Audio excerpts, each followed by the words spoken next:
Welcome to Zain Live, where everything is discussed and nothing is censored. Today, we have with us Eric Vernor. He is a Reverend at the Church of Satan and also a researcher and author on different subjects. Welcome to our show, Eric Vernor. This is Zain Khan. It is a pleasure. Thank you. It's a pleasure to be here. You are a researcher on different subjects, and our last show was on vampires. Mhm. I was really interested in the topic of the Baphomet because I was researching on it, and its image is pretty old. I mean, you go back centuries, and there were rumors of the Knights Templars worshiping it because its images were on the walls where they used to perform their rituals. So today's topic is on the history of the Baphomet. My Yes. question is, let's start from the start. Where can we find its roots, the Baphomet? You were right on the money mentioning the meetings of the Knights Templar during the Crusades time period, back when the Roman Catholic Church um, uh, initially supported them, but suspicion of the order of their secrecy of power and wealth. Of course, the church at the time was uh, not happy at the potential power and rivalry that was possible.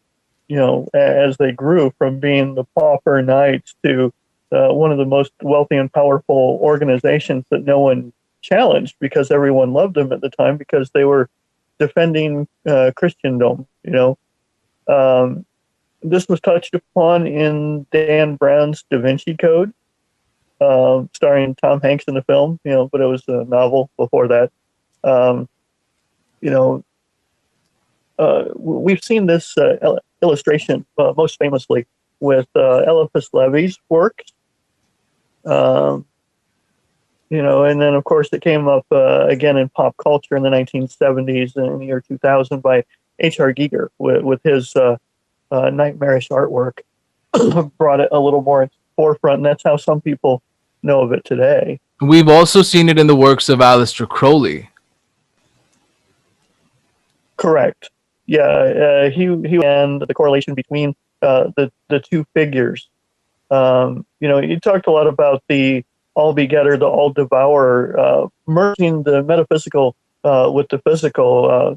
Being part man, part animal in its appearance. And I think that it was talking about as above, so below. One of the axioms of a lot of orders during, uh, spans of time. You had secret societies over generations and generations of people passing on this figure. But as you said, the Knights Templar, the Masons, Crowley, Levy, they were all very key pivotal figures. And then, of course, the Church of Satan adapted the imagery as well. Because it's talking about growth, and with the hands of the figure one pointing above, the other one angled down, is talking about the dichotomy of survival, death, the cycle of life. It's talking about um, that need that exists in all living things. My question about it is that we've mentioned the Knights Templars. Can we root it back a bit earlier? Could we find it earlier than the Knights Templars, or is that the only historical route that we could find, earliest sources? Other, other, I haven't personally found anything further back than the Templars. If there's evidence to the contrary that it goes back further than that, I would be delighted to find out. What does it represent, the Baphomet? Did it vary from different secret societies, or did it have a similar meaning? I think that throughout time it has held fairly static. It's talking about the different aspects, the duality of nature, the duality of people, part good, part evil, part masculine, part feminine. It's about us embracing the animalistic side of human nature. It's incorporated within the imagery of the figure itself, having the caduceus, the phallus, representing the male genitalia, as well as having breasts. It's humanoid and part animal. I think it's very much talking about the different aspects of what makes us people. If we read the work of Aleister Crowley, it gives us a hint that maybe he was in touch with the entity, or somehow he was trying to communicate with the Baphomet. How do you see that? I think that various occult scholars and mystics throughout the ages have seen it as a hermaphroditic idol, a godlike figure. It was rumored that the Templars worshipped it. I don't know if there's any real validity of that, or if it was just the church was trying to demonize yet another enemy of theirs. Obviously we weren't there during the time. We can't pick the minds of the Templars and, Jacques de Molay and ask him, what their true purpose was. I think that they were trying to use something as a symbol to hang on to, because symbols are powerful.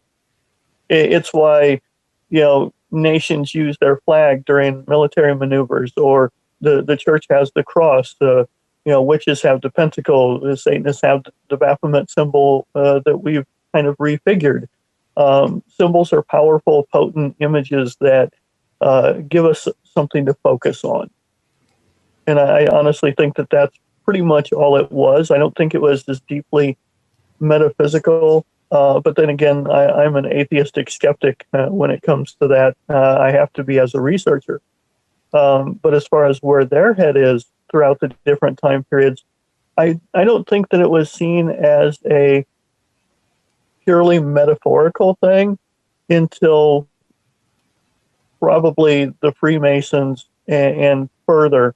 I think that people like Crowley and Levy saw it as something more, as a merger between symbolism and the power of the mind tapping into esoteric outer reachings. And of course, philosophically looking at it, it could be argued, where do you blur the line? Where do you find that gray area that becomes more profound? Because we are talking about philosophy and spirituality. There is no pure-cut lines in that sort of thinking of where does it stop being just a thought form and where does it become a possible, energy that can be responsive. Tell us the most prominent ritual that that even the Church of Satan would do in front of the Baphomet statue. Probably the ritual of destruction, because the evocation of feelings of rage and wanting to release that pent-up feeling is powerful in all people, but especially in Satanism, where we don't believe in turning the other cheek. Even if it's just in the mind, and to us, ritual is nothing more than psychodrama to get feelings off of our chest. It's nothing more than advanced play acting with therapy from a psychoanalytical point of view of getting it off your chest and destroying your enemy is simply writing their name on a piece of paper and burning it in a fire and visualizing you're destroying your enemy can sometimes be a healthy release of your own feelings and anger so that you can move forward with the rest of your life instead of letting it consume you. So the Baphomet, especially in our symbol where the pentacle point is downward, it symbolizes where the ears are at the top of the star is the energies of the universe coming down to us, and we are the focal point, bringing our thoughts, our will to power, so to speak, through ourselves into the world. Thank you so much, Eric Vernor, for discussing the history of Baphomet on ZanCon Live.